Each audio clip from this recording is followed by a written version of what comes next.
not been theoretically oriented, while those who emphasize theory have not focused on diplomacy. End of quote. Many ambassadors write memoirs. According to Johnson and Hall, most theories in international relations tend to be substantialist rather than relationist.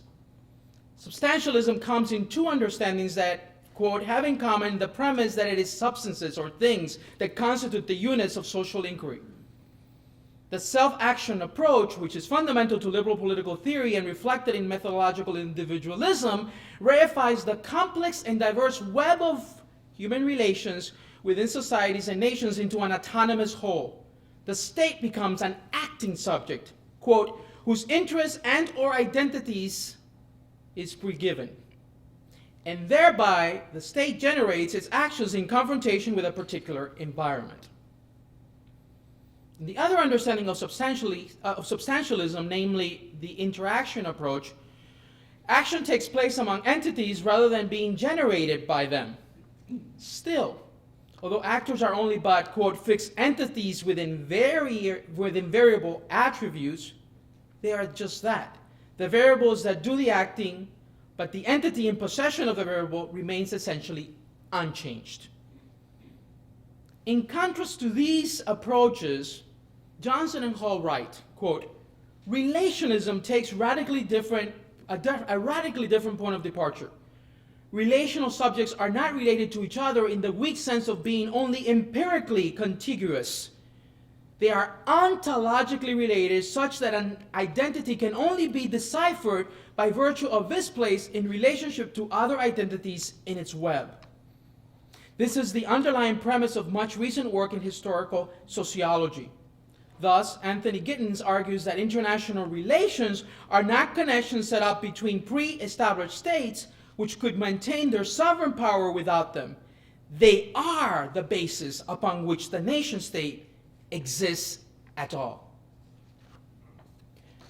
Johnson and Hall argue that this relational approach represents a top-down view of political space with a focus on modes of differentiation.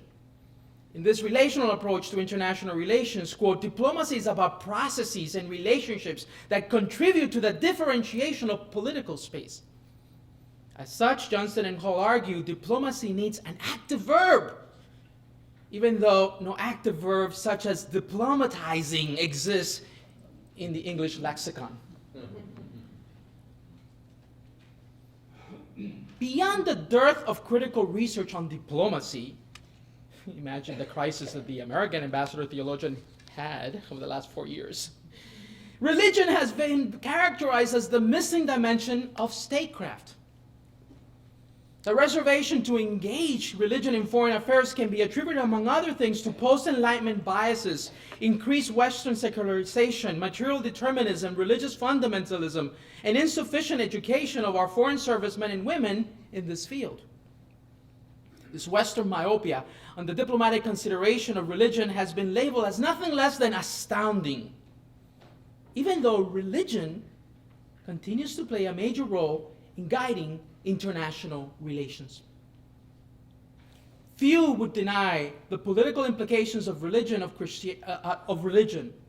Few would deny the political implications of Christianity and of Catholicism's shift from being a major force against change to a formidable force favoring, quote, the attainment of democracy and social justice throughout reformist or revolutionary means, end of quote. Recently, the Chicago Council on Global Affairs sponsored and published a study entitled, quote, Engaging Communities Abroad, a New Imperative for U.S. Foreign Policy. Once that report was published, I immediately invited Scott Appleby and others to come from that report, to come to Rome to present to the entire diplomatic corps.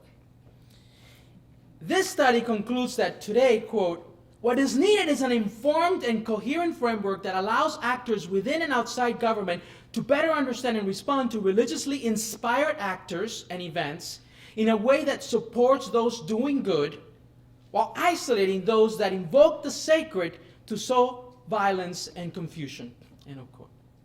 The report goes on to point out that, quote, to comprehend religion's power as an agent of social and political change, one need only consider the peaceful revolution in Eastern Europe, the human rights movements in Latin America, the anti-apartheid struggle in South Africa, the downfall of Marcos in the Philippines, the peace processes in Colombia, Mozambique, and Uganda, which, by the way, some Catholic lay groups have been involved, like the Community of Sant'Egidio, for instance. The struggle for freedom in Tibet, the efforts of the two largest Muslim non-governmental organizations in Indonesia on behalf of human rights and justice, and the campaign for democracy in Myanmar. In light of this marginalization of diplomacy from the world of religious agents and ideas, the lack of critical thinking available with respect to diplomatic practice, and the desire to embrace a more relational and dynamic approach to international relations, and to diplomacy in particular, the idea of diplomatizing, as I noted, it is most fitting to explore the theme of God, diplomacy, and the common good. So, God, diplomatic relations, and the common good. The cornerstone of the Christian doctrine of the Trinity is the concept of person.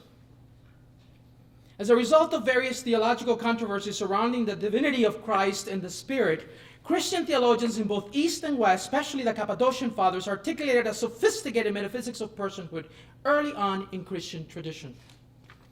The pivotal move in this direction came in the aftermath of the Arian controversy, when Christian theologians, in order to uphold the full divinity of Christ, affirmed that he originated from the ousia, the substance of God, the Father, rather than from God's will, as the world and all human creatures originate.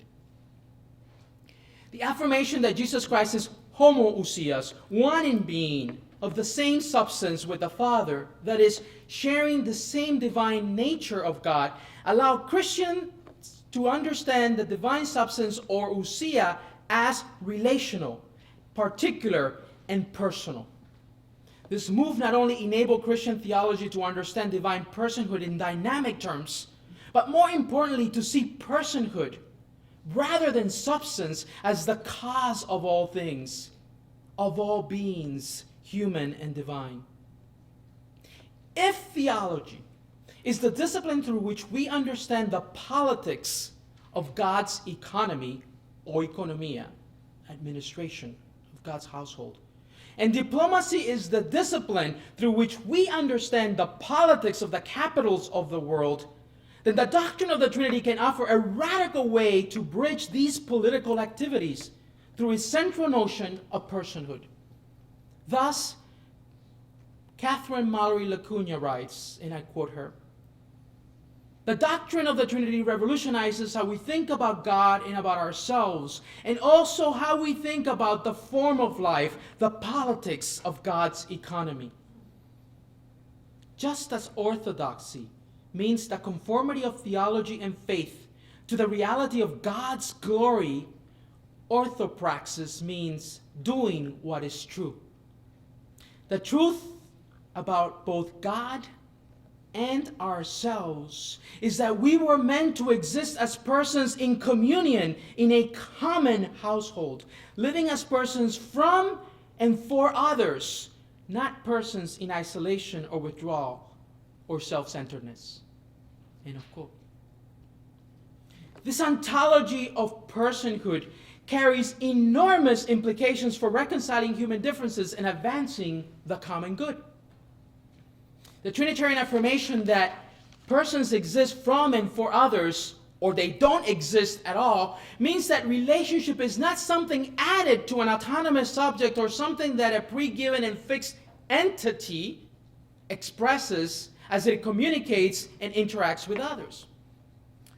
Rather, the understanding of divine personhood as relational and dynamic means that relationship, or relating to be more precise in a more dynamic and verbal sense, is truly the birthplace of any self, community, or nation. All of these human entities exist in a web of relating that creates and recreates them in a dynamic to and from, in a dynamic flow of giving to and receiving from others. created in God's very image, humans are by nature social beings and consequently naturally aspire to two basic things necessary to fulfill their existence: goodness and life in society. The social nature of human existence has been well attested in Catholic tradition.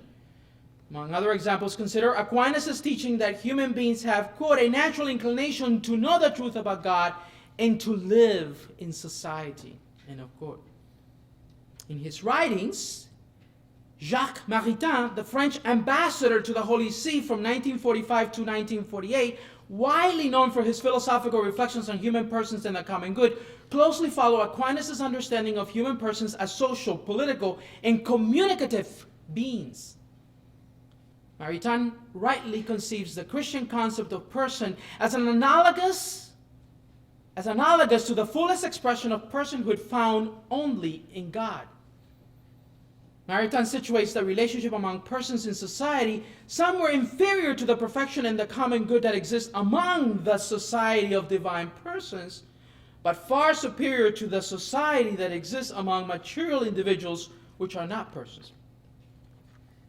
On the one hand, Maritain affirms that the earthly common good of human society, quote, is superior to the proper good of each member, but flows back upon each, and on the other hand, it sustains in each that movement by which it strives towards its own eternal good and transcendent whole, end of quote.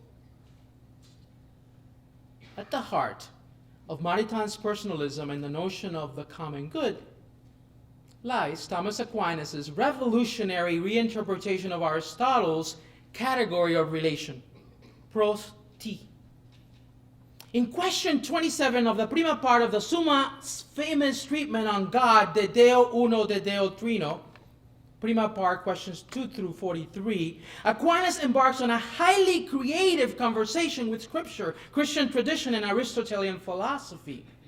In contrast to Aristotle's notion, who considered relation the weakest category of being, an accident, quality, modifier of being, Aquinas makes relation the supreme ontological category of being. In fact, Aquinas' theological answer to maintaining God's absolute simplicity is the axiomatic formulation: the more simple, the more related. This axiom follows from his understanding that Christian revelation teaches us that the one God cannot but be the triune God. Thus, as simple, pure act, pure dynamism, as the only being whose essence corresponds with existence, God's to be is to be related. Aquinas' radical theological reinterpretation of Aristotle's category of relation provides much food for thought with respect to Christian contributions to notions of the common good. Just like for Aquinas, divine unity exists only as a plurality, Father, Son, and Spirit, or God does not exist at all, we might be tempted to argue in an analogous way that no person, community, or nation can fulfill its existence apart from embracing diversity, apart from embracing others in their distinct otherness. Furthermore, and perhaps most fittingly in light of diplomatic missions, and we do call them diplomatic missions, in describing an incredibly dynamic and relational God, Aquinas ends his treatment of the Trinity with question 43. This question on the divine missions makes it clear that God's relational life extends outward as a shared life with creatures. In other words, God reaches out to the world in self-communicating and reconciling mission for the sake of our common good. Particular interest is the fact that question 43 of the prima part on the missions of the triune God parallels question 25, where Aquinas treats the power of the one God, de Deo uno. As Lacuna observes, and I'm going to quote her again, quote, "The power of God is understood by Aquinas to be the principle of the divine operation preceding to an exterior effect, The divine missions proceed to the exterior fact of the production of creatures. So why is this important? Because missions make God present in a new way in the world for the sake of creating a common but differentiated good. And God saw everything that God had created, and God saw that it was very good. Two fundamental principles in Roman Catholic social teaching enable us to consider the common good in light of issues related to universality and particularity.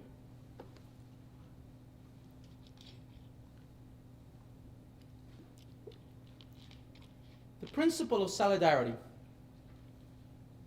stems from the social nature of persons and underscores the fundamental unity of the human family. In his encyclical Solicitudes Rei Socialis, Pope John Paul II stated that, quote, solidarity helps us to see the other, whether person, people, or nation, not just as some instrument with work capacity and physical strength to be exploited at low cost and then discarded when no longer useful, but rather as our neighbor, a helper, following Genesis 2:18-20. Someone to be made share on a part with ourselves in the banquet of life to which all are equally invited by God. In contrast to the principle of solidarity, which derives from this relational nature of persons, the principle of subsidiarity calls for the recognition and full participation of each distinct person, community, and nation in any kind of social ordering.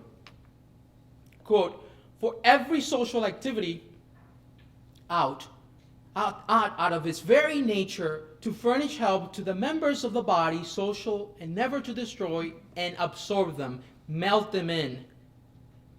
This principle, often seen as the middle way between extreme forms of individualism and extreme forms of collectivism, cautions against violating the legitimate spaces and fears of particular interpersonal, intercommunal, and international responsibilities.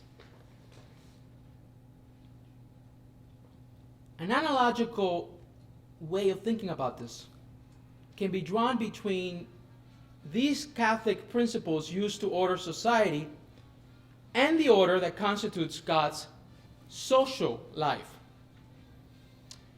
Consider the fact that while there is the highest degree of solidarity in God's life, this unity does not come at the expense of absorbing or melting away the distinct personal differences that pertain to God. Let me say that again.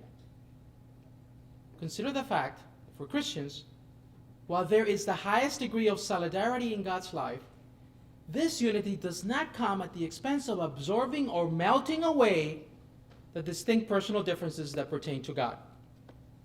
As John Sisoulas has rightly argued, the first thing that emerges from the study of the doctrine of the Trinity is that otherness is constitutive of unity and not consequent upon it. Not an afterthought. Thus, while God's life expresses the highest and most perfect degree of unity, this unity does not come at the expense of erasing differences. Distinctions associated with divine persons are essential to constituting this unity. Little break. I was giving a speech in Sarajevo commemorating the 20-year anniversary since the beginning of the war in the Balkans there. And I used the image as a Latino that I didn't like this idea of the melting pot, because someone's turning on the heat, someone is melting away the particularities. And so I said, every time I walk into my office as an ambassador, I see the State Department's flag, e pluribus unum, out of many one. It doesn't say we were all melted away. And so I said, you know what? I want to propose a different image for the United States. How about if we have a paella? Where I need to taste the shrimp, I need to taste the saffron, I need to taste the chicken, I need to see how the giving and receiving of these ingredients has produced this wonderful dish. I don't want to melt these ingredients away. I want to be able to taste them. And so this is the image of oneness in diversity that I'm trying to suggest here. This hospitality, because it is a hospitality to the other in his or her otherness, this hospitality that characterizes God's life contrasts with fears that all too often haunt our human life. As I noted at the beginning of my presentation this evening, fear of others and their otherness all too often captures the signs of our time.